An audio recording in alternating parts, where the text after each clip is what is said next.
It's time for another episode of the Peak Signing Agents podcast with me, your host, DVO Derek Van Otten, where I'm helping you become the best notary and signing agent you can be, because everyone that we work with deserves you to be the best. All right, I want to go on a couple episodes here on just a little side note, if you will. Things that are important to us as notaries and signing agents, but I just thought it's not going to be talking about the notary world per se or entrepreneurship per se, but just things that we need to be taken care of. And those two things are our vehicles and our health. So I'll talk about health on the next episode, but on this episode, I want to talk about our vehicles, how we can make them long lasting, how we can make them run longer, and how we keep them maintained so we can keep working and providing great service. Okay? Now, we probably don't think about this sometimes, but it's important that we keep after our vehicles and after our health, so let's talk about it. Now, we are coming up to nearly 100 episodes. I just talked to my guests that I'll be having for the 100th episode, and they are ready to record, so we will be recording shortly. So I'm excited for episode 100 coming up. And if you're excited too, please like and subscribe on the YouTube channel and follow on podcasts and subscribe on podcasts. Whatever you're listening to or watching on, but why not do them all if you enjoy it? All right. So let's talk about our vehicles. First of all, I want to just kind of point out how important it is to use our vehicles as tax write-offs. So a little side note, let's talk about our vehicles and the tax write-offs. Now, you can write off your vehicle one of two ways.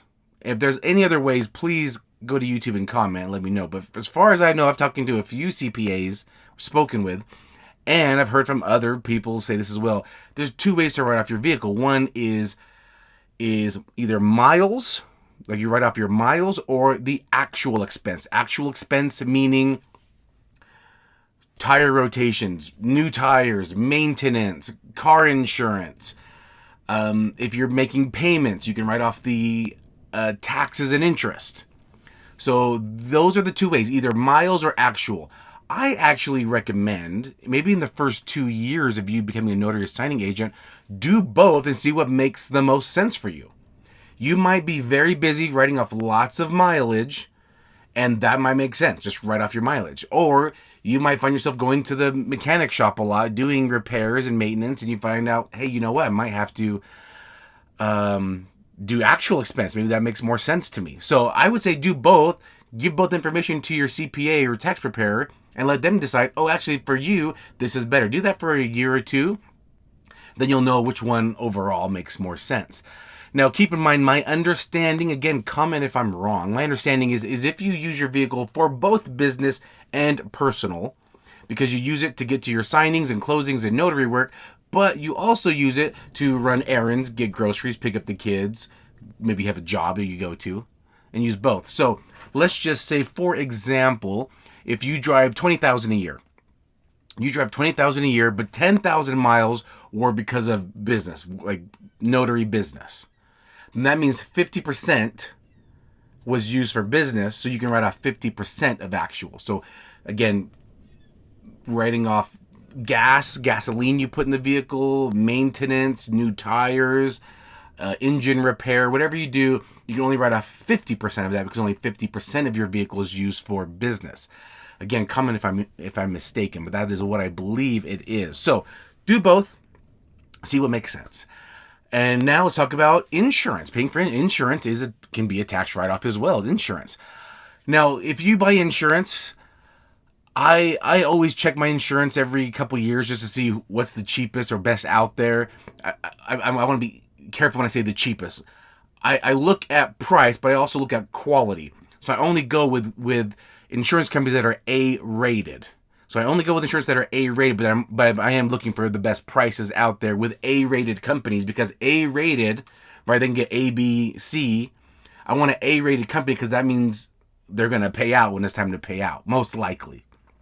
So that's what I do. I also kind of check my insurance. But what's important for me, this is just for me here, when I'm getting insurance for my vehicle, especially my business vehicle, I want to make sure that either towing or rental might be included, or repair. So let's just say I have a bad battery. The battery's dead. I can call, they'll send someone out, they'll jumpstart my vehicle for me. I have a flat tire, they'll change my tire for me. I might have something go out and now the engine is smoking, they'll tow it for me. So these are things that I look for when I'm getting my insurance, because I'm just looking for convenience. I don't have easy access to these things. I'm outgoing. I don't always have someone I can call to come pick me up or take me somewhere in the middle of the day. So for me, that was just important to have in my insurance. But one thing that I do keep with me in my vehicle is a portable car starter. I don't know what you call it. But you can buy these on Amazon. I think I bought mine at Costco. I was just at Costco shopping one day and I saw them. I thought, oh, that's a good idea. It was like $50-$60. And I thought, I'm getting one. Then I got one for my daughter for this past Christmas. I actually got her one too, because she actually got stranded one time and she had to call me, and I was like, okay, it'll be a minute before I get out there. And I was able to go help her out. But then I had the car jumper, and I could jump her car. So I bought her one for Christmas. It was like $50-$60 again, like on Amazon, I believe is where I got it. So you can get these little portable jump starters, so like $40, $50, $60. I keep that with me in case something happens, the battery dies, I left the light on and now the battery's dead, whatever it could be, I can jumpstart my car. And it's a little portable, little battery pack. And make sure you read it before you need to use it. Make sure you understand. Make sure it's fully charged. I periodically will just check the battery percentage. In fact, a couple weeks ago, I was recording an episode and I forgot my battery source for the light that I used to light me up.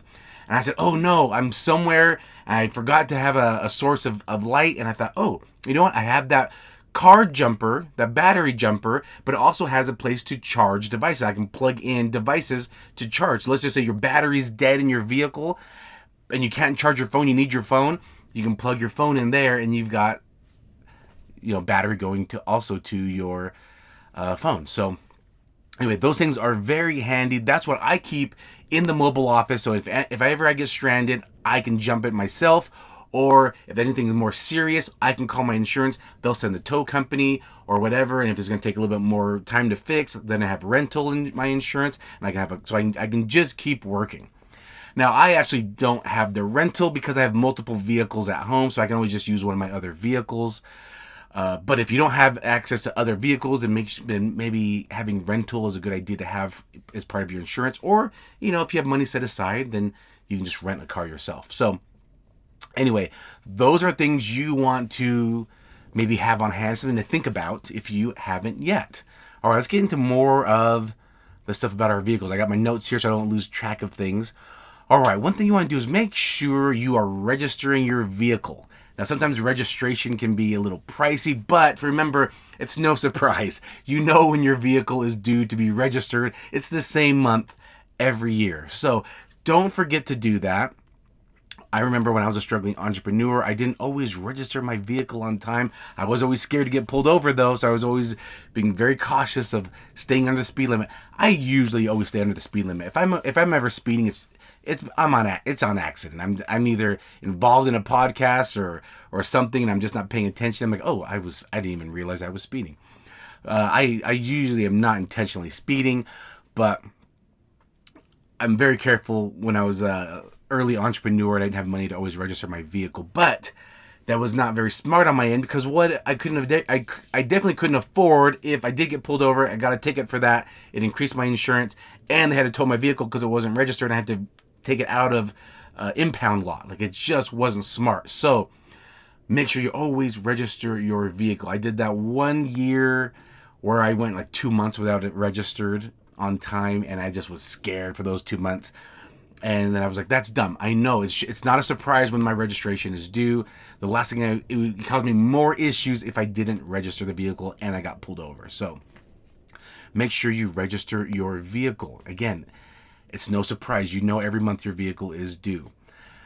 Another thing is routine maintenance. The routine maintenance, that's so important. It's so important. Again, I understand when you're a struggling entrepreneur, but hopefully you're not struggling. Hopefully you either have a job before you transition to full-time, or you're doing well enough where you can be full-time. but do the routine maintenance. The last thing you want to do is have car issues, because routine maintenance, like topping off your fluids, changing your fluids, doing your oil, things like that, in the micro is so much, well, actually I should say in the macro it's so much cheaper than any issues that come up, engine troubles, because you didn't change your oil. So it's so important that you just do the routine maintenance. It will keep your car running. Do the routine maintenance. Follow whatever guidelines the dealership or the wherever you go. Make sure you get those little stickers that they put in the corner of your windshield to remind you when it's due. Check that. Don't fall behind on that. The last thing you want to do is have your oil run down. Now your engine's running hot. The engine is so expensive. And the macro, it's so much more expensive to replace the engine than just doing the routine maintenance. So do your routine maintenance, whatever it says. If you remember, I remember growing up, routine maintenance used to be like every 3,000 miles or 3 months. Like whatever came first, if you remember that. Things have changed now. They've realized it's not really that much. You don't have to really do it that often. They have found out like a lot of vehicles, they can be every 5,000 miles now. And if you're using it, your vehicle regularly, you're going to hit that 5,000 miles before any time period. So a lot of places are just putting the miles now when you need to do it. I've been to a few places, and my brother-in-law actually runs a mechanic shop, and he was like, yeah, well, we've just learned over the years that a lot of times it's only like 5,000 miles. You just follow that. If you're using your vehicle regularly, then you'll hit those 5,000 miles, no problem. But if you don't use your vehicle, like we have one vehicle, it's like our family vehicle. We mostly use it like on Sundays or Saturday evenings. We only use it once or twice a week. And we'll change that more than 5,000 miles if it takes a little while to get to 5,000 miles. So yeah, keep up with your routine maintenance. Don't fall behind on that. Watch for warning lights. I know those can be scary. I had a vehicle that the warning lights kept coming on. It was a Jaguar, and no one wanted to fix it. It was just one of those type of German vehicles where everyone around was like, I don't want to touch it. So I have a lot of, and the dealerships, as we all know, can be very expensive, especially with a German dealership. So I was like, oh, it was so hard to get any type of work done on that vehicle when the lights came on. But I delayed it. This was, again, when I was a struggling entrepreneur, and I kept delaying it, getting it fixed, and more issues would arise from it. And I'm just like, oh my God. I finally had to get rid of the vehicle because one day I couldn't get to work. I was a struggling entrepreneur, but I still had a job just to make ends meet. And one day I couldn't even get the car started. And no matter how much I tried, the lights were coming on. I had to tell my boss, I'm like, I can't come in. That weekend I went car shopping and bought a different vehicle, a more reliable vehicle, and didn't have any issues. But yeah, you just want to make sure that you keep an eye on those indicator lights. Go in for whatever those are. A lot of places will check indicator lights for free. Places like the big chains, AutoZone, O'Reilly, Checkers, wherever you're at, some of those big box stores, they'll check that for free. You just pull in and say, hey, I got this indicator light, can you check it out? They'll plug it in, they'll look at it, and they'll diagnose it. It might not be the most accurate, but it will help. Because if you go to a dealership, they might even charge you just to do the diagnosis, and then they want to dig deeper to get into it, and it can cost you a lot. Hopefully you can find a mechanic that you trust. That's another important thing. Find a mechanic that you trust. Luckily, I have my brother-in-law who owns a mechanic shop, and I can trust him. But you definitely want to find a mechanic that you can trust. And sometimes it's hard, but anytime you have an iffy feeling, you think they're overcharging you, you think they took advantage of you. If you feel that way, they might have. So go to somewhere else. All right, I just want to give you that. But watch those light indicators that come on your dash. Whatever light comes on, go get it checked out right away. A lot of places will check it for free. If you didn't know that, a lot of places will check it for free, especially the big box stores, or maybe some of you are even local mechanic shops. They might even want to be willing to check it out for free because they hope that they can tell you what's wrong, and you'll go to them to get it fixed. So that's why they'll do it free. But you want to look for that. Okay. Another thing you want to look at is making sure your gas levels do not get below a quarter of a tank. I'm not sure why, but I've heard that's not really great for your engine when you let your gas get too low. So that's something you always want to do. You always want to check for that. The biggest lie we tell ourselves, this is a big tip in my opinion. The biggest lie we tell ourselves is, oh, you know what? I'll get gas in the morning. Because what happens a lot of times, we're running late, we're in a hurry, we're getting out the door, we're like, oh my goodness, I forgot I need to get gas. Unless you're one of those type that put a reminder, or you're the type that always goes to the gas station every morning anyway because you grab a coffee, I don't know, so you're always at the gas station anyway every morning. If that's not you, the biggest lie we tell ourselves is we'll get gas in the morning. If you're like me, I always forget. Whenever I see my gas indicator is low, I go fill up before I get home. I used to say that, like, I'll just do it in the morning because maybe I'll go grab a coffee or I'll grab a breakfast burrito in the morning because I have an early signing, and I'll do it.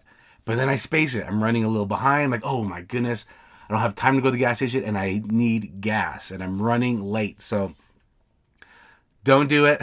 Don't tell yourself you'll do it in the morning. Again, unless you go every morning to the gas station, don't do that. Get gas before you get home. You will forget. You will forget. You know you're going to forget because you have already forgotten in the past. Get gas the night before. It's the biggest lie we tell ourselves. If you're in an area where it snows or gets really cold, some things you want to keep in mind is it might snow overnight. So you might want to wake up a little early to make sure you brush all the snow off your vehicle, because the last thing you want to do is be driving and snow is falling off your vehicle and going into the car behind you. That's not safe for them. One thing I did scared the hell out of me. This was before I was a signing agent. This was just when I was a young teenager actually driving. And I was in a hurry and I just brushed off my windshield. I left the snow on top of my car and I'm driving. And as I'm driving, the car is heating up underneath. The snow layer is starting to melt, so the part of the snow that's touching my vehicle is starting to, loosen up and melt. And I'm driving. Somebody, they didn't really cut me off, but they kind of stopped short a little bit because they were, I think they're going too fast. And they had to make a left turn. No. I'm sorry. I was in the left lane. They were in the middle lane next to me, and they knew the turn was coming, so they hurried and got in front of me, so kind of cut me off, and then slowed down as they cut me off, so they can go into the left turn lane. I had to slam my brake, and all the snow that was on top of the vehicle slid down onto the windshield. Oh my goodness, I was scared because now I was running blind. I couldn't see anything. I'm holding the steering wheel with two hands. I'm slamming my brake, and all the snow slides onto the windshield, and I cannot see anything. I'm just hoping, please don't hit this car. I cannot see. I come to a stop.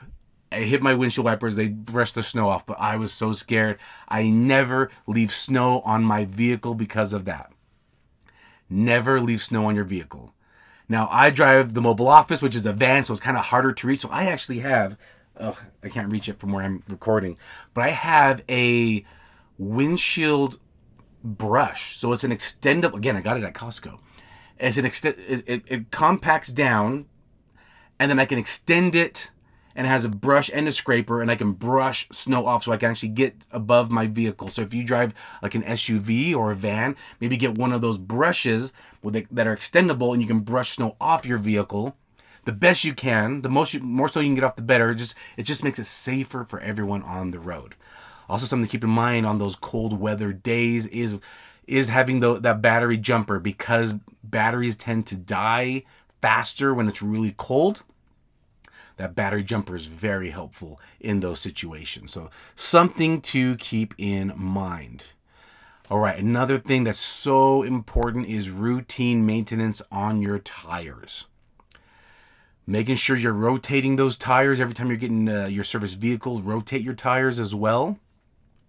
The mobile office is a little back heavy because back there, I've got my printer, scanner, paper, batteries, the inverter, so it's a little heavy in the back, and I noticed that my tires in the back wear faster, so I rotate them a little more frequently. And then I also, every winter, I get new snow tires. I want to be safe out there, so I buy new snow tires every winter. So they last me through the winter, but because I drive a lot of miles, I go through them. And so by the time spring and summer roll around, now they're like regular tires. And then I just keep wearing them out until the next winter, and then I get new snow tires on again. That's just something I do every year. So every year I put new fresh tires on. I want snow tires that will last me throughout the winter because it snows in Utah where I'm at, and safety is the top concern for me. Always being safe. One thing I do, I probably check my tires easily minimum 3 times a week. Because whenever I'm walking up to my vehicle, I'm checking out my tires. So if I'm walking from behind, let's just say, I park somewhere and I'm coming from behind, I'm looking at my tires. Are they wearing evenly? Are they getting bald on one side? Is that indicates to me that there is an alignment issue. I need to get my vehicle aligned. Is my vehicle wearing more on the rear? Maybe I need to rotate them a little earlier right now. I need to rotate my tires. And maybe if you have like a system also, like a mobile setup in the back, you in your trunk, maybe you're putting some devices there. Keep an eye on your rear tires. Are they wearing faster? When I'm walking up to my vehicle from the front, I'm checking out my tires. I'm checking out my vehicle all the time. Are there new scratches? Are there more dings? Is that something I can get quickly fixed? I'm always checking out my vehicle. Always. I'm making sure my vehicle is in tip-top shape. Okay? So do that too. Check your vehicle. I'm checking my tires 3 times a week. Easily. I'm walking up, making sure my vehicle is not uneven. Maybe there's a flat tire. That's another thing I have part of my insurance. So if I do have a flat tire, I can go and I'll call them and they'll pump it up.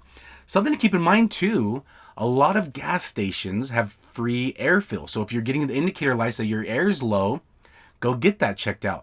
I like to get my tires at certain places because they'll do free checkups for me. For example, one of the big places is Discount Tire. If I ever have like a nail or anything like that in my tire, I'll go to them and they'll remove it for free. They do that they'll do that for free. If I have low air pressure in one of my tires, I'll go get it. I'll pull up and they'll just fill it with air for free. If I notice the same tire is getting low a couple times, I'm taking it in. There's if it happens once, maybe it's because of the cold weather or weather change, could have rained, that will kind of mess with your tire pressure a little bit.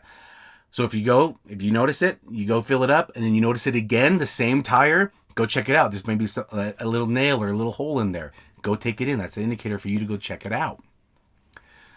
But some gas stations, they'll have those air pumps that cost money. You put a couple coins in there. So always keep a little tire gauge with you. I always have a tire gauge in every single one of my vehicles. They're very cheap. You can even buy them at the dollar store. They're very cheap, those little tire gauges. Keep one of those with you so you can check your tire pressures. If one looks a little low, check it out. Check it out. See if it is low. If you need to do it by yourself, like some of those gas stations, you put a couple quarters. I always have some change in my vehicle in case I'm at one of those machines that don't take a debit card, but they take quarters only. I always keep quarters in my vehicle. Just for that reason, I can check my tire pressure and fill it up.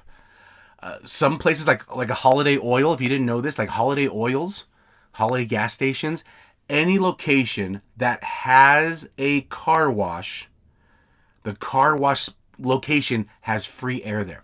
So on the other end, by the gas pumps, they might have an air machine that costs money, but on the other end of the parking lot has the car wash. That air is free, but it doesn't tell you the pressure. So again, keep one of those tire pressure gauges with you at all times. Safety wise, don't text and email when driving. Please, please, please have Bluetooth. Make sure you have Bluetooth capabilities. So if you do get a phone call, you can answer your phone call. If you get to a stoplight, go ahead and respond, but not while you're driving. Always be safe. Always be careful when you're driving. It's not only about you though, but it's about the other people on the road. Don't be selfish. Always think of other people. Always be considerate of the other drivers. So think of them as well. What was I going to say about that? Oh, one thing that's really helped me is I don't know what you call it. I have iPhone, so it's Apple CarPlay. But if you have, what's what I'm looking for? An Amazon phone, it has that Amazon Auto, I believe, or Google or Android Auto. I can't remember. But the device I have is all three. So whatever device you have, it will connect to it. and sync up. But I recommend having one of those things. Having a smart, I don't know what you call it, but it connects to your phone. So it'll show you text messages. It will show you your navigation. Because I would have my phone as my navigation, but then I'm getting responses, and if I respond to it, then I lose my navigation. Or if somebody calls me, I just lost my navigation, and I have to go back to it. It's very helpful because it'll just show everything on the screen. I can just touch, or I can go, I can just do whatever Hey Siri, for example, if you have an iPhone, and it will do what I say. Text this person, call this person, and it doesn't interfere. My eyes are on the road, my hands are on the steering wheel, and it's all just done verbally. I'm just saying things. I'll get a notification. It'll say, you have a new notification. Do you want to respond? I just say yes, and I just respond. And that way, I'm just being safe. I don't have to go to my phone. I can just do everything, talk to text or talk to respond. It just makes my life easier, makes everything a little safer. So anyway, that's what I wanted to share with you. I wanted to share some vehicle maintenance, some vehicle tips to keep your vehicle running for the long run, keep you on the road, keep you safe on the road, to keep you working, to keep your vehicle last as long as it can. Keep an eye on vehicles that are known for their reliability. All the vehicle brands I have now is because I was looking at reliability on brands, and there are certain brands that always have the top rankings of reliability. Those are the only brands that I purchase when I buy a vehicle. I used to have other brands, and I found out they were not the most reliable, and I have gotten rid of those, and I just use top rated brands that are known for their reliability. Now, every car can have this issue. I have the Mercedes van. Out of 199 of these might just work just like they were planned, and one has an issue, and you never know if you're going to have that one. Luckily, my van has been great for me, but hopefully you pick a vehicle that works great for you. Good on miles, good on the cost of fixing, and again, being reliable for you, because that's important as well. Well, I hope this helps. If you found any value in it, please, again, like, subscribe, comment, anything. If I missed, please do so. Let me know if I missed any good tips. Share that with the notary community by commenting if I missed anything. But thanks again for watching. Next episode, we'll talk about keeping yourself healthy on the road while we're out there driving, putting on miles, and being away from home. I'll talk about that on the next episode. Then we're getting close to episode 100 when I have a special guest coming on. I'll talk to you then. Bye.